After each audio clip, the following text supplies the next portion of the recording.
Halo semuanya, selamat datang di channel Saat Teduh Bersama. Channel ini sengaja dibuat untuk kamu yang mungkin selama ini rindu saat teduh atau merenungkan firman Tuhan, tapi selalu gagal untuk memulainya. Atau belum selesai membaca firman Tuhan sampai habis. Sekarang, kamu bisa memulainya bersama saya. Setiap pasal-pasal yang saya bacakan, kamu juga bisa ikutan membacanya ya. Kita akan sama-sama membaca dan merenungkan firman Tuhan sehari demi sehari sampai menyelesaikan seluruh Alkitab. Tidak lupa juga, saya ingatkan, jika kamu ingin saat teduh bersama setiap harinya, kamu bisa tekan tombol subscribe di bawah ini, dan kamu juga bisa sharekan video ini ke teman-teman kamu, supaya mereka diberkati. Mari kita mulai saat teduh bersama dengan memperkatakan janji iman atau promise of faith sebagai langkah komitmen kita bersama. Kita baca bersama-sama ya. Dimulai dari versi bahasa Inggrisnya. Kamu sudah siap? Kita mulai. I love my Bible. I read it every day. I meditate it. I just do it. I finish it and repeat it. Saya cinta Alkitab. Saya membacanya setiap hari. Saya merenungkannya. Saya melakukannya. Saya menyelesaikan dan mengulanginya. Mari kita berdoa. Tuhan Yesus, terima kasih untuk hari yang baru yang Kau berikan. Sebentar kami mau merenungkan firman-Mu, urapi kami ya Tuhan, di dalam nama Tuhan Yesus. Amin. Markus pasal 6. Yesus ditolak di Nazaret. Kemudian Yesus berangkat dari situ dan tiba di tempat asalnya, sedang murid-muridnya mengikuti Dia. Pada hari Sabat, Ia mulai mengajar di rumah ibadat dan jemaat yang besar takjub ketika mendengar Dia. Dan mereka berkata, dari mana diperolehnya semuanya itu? Hikmat apa pulakah yang diberikan kepadanya? Dan mujizat-mujizat yang demikian bagaimanakah dapat diadakan oleh tangannya? Bukankah ia ini tukang kayu, anak Maria, saudara Yakobus, Yoses, Yudas, dan Simon? Dan bukankah saudara-saudaranya yang perempuan ada bersama kita? Lalu mereka kecewa dan menolak Dia.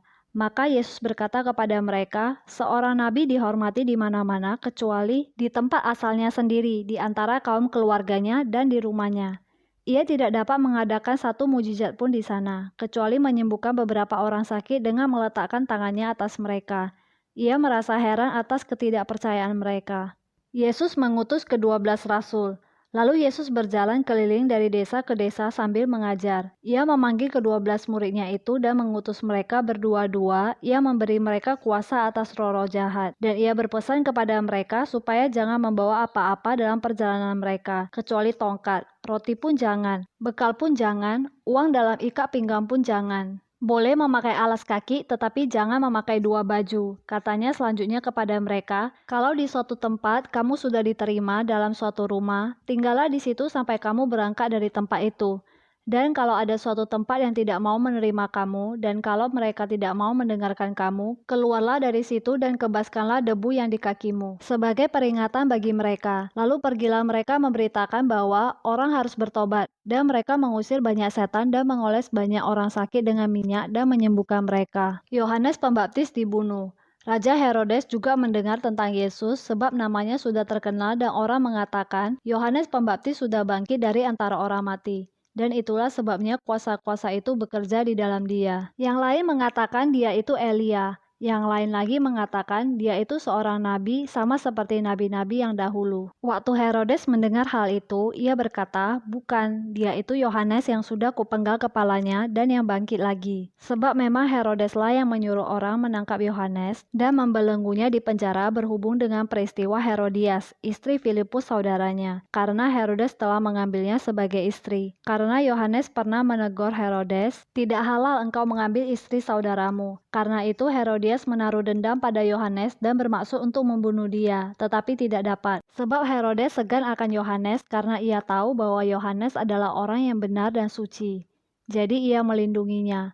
Tetapi apabila ia mendengarkan Yohanes, hatinya selalu terombang-ambing. Namun ia merasa senang juga mendengarkan dia. Akhirnya tiba juga kesempatan yang baik bagi Herodias, ketika Herodes pada hari ulang tahunnya mengadakan perjamuan untuk pembesar-pembesarnya, pewira-pewiranya, dan orang-orang terkemuka di Galilea. Pada waktu itu anak perempuan Herodias tampil lalu menari. dan ia menyukakan hati Herodes dan tamu-tamunya. Raja berkata kepada gadis itu, "Minta daripadaku apa saja yang kau ingini, maka akan kuberikan kepadamu." Lalu bersumpah kepadanya, "Apa saja yang kau minta akan kuberikan kepadamu, sekalipun setengah dari kerajaanku." Anak itu pergi dan menanyakan ibunya, "Apa yang harus kuminta?" Jawabnya, "Kepala Yohanes Pembaptis." Maka cepat-cepat ia pergi kepada raja dan meminta, "Aku mau supaya sekarang juga engkau berikan kepadaku kepala Yohanes Pembaptis di sebuah talam." Lalu sangat sedihlah hati raja, tetapi karena sumpahnya dan karena tamu-tamunya, ia tidak mau menolaknya. Raja segera menyuruh seorang pengawal dengan perintah supaya mengambil kepala Yohanes. Orang itu pergi dan memenggal kepala Yohanes di penjara. Ia membawa kepala itu di sebuah talam dan memberikannya kepada gadis itu, dan gadis itu memberikannya pula kepada ibunya. Ketika murid-murid Yohanes mendengar hal itu, mereka datang dan mengambil mayatnya, lalu membaringkannya dalam kuburan. Yesus memberi makan 5.000 orang. Kemudian rasul-rasul itu kembali berkumpul dengan Yesus dan memberitahukan kepadanya semua yang mereka kerjakan dan ajarkan. Lalu ia berkata kepada mereka, "Marilah ke tempat yang sunyi supaya kita sendirian dan beristirahat seketika. Sebab memang begitu banyaknya orang yang datang dan yang pergi, sehingga makan pun mereka tidak sempat." Maka berangkatlah mereka untuk mengasingkan diri dengan perahu ke tempat yang sunyi. Tetapi pada waktu mereka bertolak, banyak orang melihat mereka dan mengetahui tujuan mereka. Dengan mengambil jalan darat, segeralah datang orang dari semua kota ke tempat itu sehingga mendahului mereka. Ketika Yesus mendarat, ia melihat sejumlah besar orang banyak, maka tergeraklah hatinya oleh belas kasihan kepada mereka, karena mereka seperti domba yang tidak mempunyai gembala. Lalu mulailah ia mengajar banyak hal kepada mereka. Pada waktu hari sudah mulai malam, datanglah murid-muridnya kepadanya dan berkata, "Tempat ini sunyi dan hari sudah mulai malam. Suruhlah mereka pergi supaya mereka dapat membeli makanan di desa-desa dan di kampung-kampung di sekitar ini." Tetapi jawabnya, "Kamu harus memberi mereka makan." Kata mereka kepadanya, "Jadi haruskah kami membeli roti seharga 200 dinar untuk memberi mereka makan?" Tetapi ia berkata kepada mereka, "Berapa banyak roti yang ada padamu? Cobalah periksa." Sesudah memeriksanya, mereka berkata, 5 roti dan 2 ikan. Lalu ia menyuruh orang-orang itu supaya semua duduk berkelompok-kelompok di atas rumput hijau. Maka duduklah mereka berkelompok-kelompok, ada yang 100, ada yang 50 orang. Dan setelah ia mengambil 5 roti dan 2 ikan itu, ia menengadah ke langit dan mengucapkan berkat.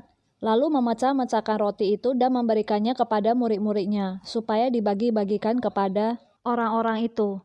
Begitu juga kedua ikan itu dibagi-bagikannya kepada semua mereka, dan mereka semuanya makan sampai kenyang. Kemudian orang mengumpulkan potongan-potongan roti 12 bakul penuh, selain daripada sisa-sisa ikan. Yang ikut makan roti itu ada 5.000 orang laki-laki. Yesus berjalan di atas air. Sesudah itu, Yesus segera memerintahkan murid-muridnya naik ke perahu dan berangkat lebih dulu ke seberang, ke Betsaida. Sementara itu ia menyuruh orang banyak pulang. Setelah ia berpisah dari mereka, ia pergi ke bukit untuk berdoa. Ketika hari sudah malam, perahu itu sudah di tengah danau, sedang Yesus tinggal sendirian di darat. Ketika ia melihat betapa payahnya mereka mendayung karena angin sakal, maka kira-kira jam 3 malam ia datang kepada mereka berjalan di atas air dan hendak melewati mereka. Ketika mereka melihat dia berjalan di atas air, mereka mengira bahwa ia adalah hantu. Lalu mereka berteriak-teriak, sebab mereka semua melihat dia dan mereka pun sangat terkejut. Tetapi segera ia berkata kepada mereka, "Tenanglah, aku ini, jangan takut." Lalu ia naik ke perahu mendapatkan mereka dan angin pun redalah. Mereka sangat tercengang dan bingung, sebab sesudah peristiwa roti itu mereka belum juga mengerti dan hati mereka tetap degil. Yesus menyembuhkan orang-orang sakit di Genesaret. Setibanya di seberang, Yesus dan murid-muridnya mendarat di Genesaret dan berlabuh di situ. Ketika mereka keluar dari perahu, orang segera mengenal Yesus, maka berlari-larilah mereka ke seluruh daerah itu dan mulai menyusung orang-orang sakit di atas tilamnya kepada Yesus, di mana saja kabarnya ia berada. Kemanapun ia pergi, ke desa-desa, ke kota-kota, atau ke kampung-kampung, orang meletakkan orang-orang sakit di pasar dan memohon kepadanya supaya mereka diperkenankan hanya menjamah jubah-jubahnya saja dan semua orang yang menjamahnya menjadi sembuh. Kita sudah selesai membacakan satu pasal hari ini. Hore! Selamat untuk kita semua. Sekarang waktunya kita menuliskan apa rema yang kita dapatkan dan juga aplikasi yang bisa kita lakukan dalam kehidupan kita sehari-hari dari perenungan yang kita baca tadi. Rema dan aplikasi yang akan kita tuliskan, saya beri judul Self-Care Check-in. Kenapa demikian? Karena saya mau setelah kita membaca dan merenungkan firman Tuhan, kita secara pribadi dan dalam keadaan sadar, kita menuliskan hasil dari perenungan firman Tuhan yang kita dapatkan di buku atau di dalam catatan pribadi kita masing-masing. Ini bukan sekedar mencatat loh ya. Ingat janji iman kita di awal tadi. Setelah membaca dan merenungkan, kita mau melakukan firman Tuhan. Apa itu rema? Rema itu adalah perkataan Tuhan secara spesifik kepada orang tertentu dengan kebutuhan tertentu. Biasanya mengambil ayat tertentu. Tapi di sini bisa juga kita langsung menuliskan saja rema yang kita dapatkan dengan bahasanya kita sendiri. Dan berikut aplikasi. Apa itu aplikasi? Aplikasi adalah melakukan atau mempraktekkan sesuatu yang kita mengerti. Jadi di sini, sesuatu yang mau kita lakukan, cukup tuliskan satu saja. Kalau bisa sejelas atau sedetail mungkin, apa yang mau kita lakukan atau kita ubah dari rema yang kita dapat. Rema yang saya dapatkan dari Markus pasal ke-6 ada di ayat ke-50. Semua orang yang menjamahnya menjadi sembuh. Saya percaya sampai sekarang pun hal ini masih bisa terjadi. Siapa aja yang datang kepada Tuhan, orang yang percaya, orang yang terhilang, bahkan mereka yang belum percaya sekalipun, setiap orang yang datang kepada Tuhan, Tuhan berkenan kepada orang itu. Aplikasi yang akan saya lakukan adalah menjadi orang percaya yang selalu mencari Tuhan.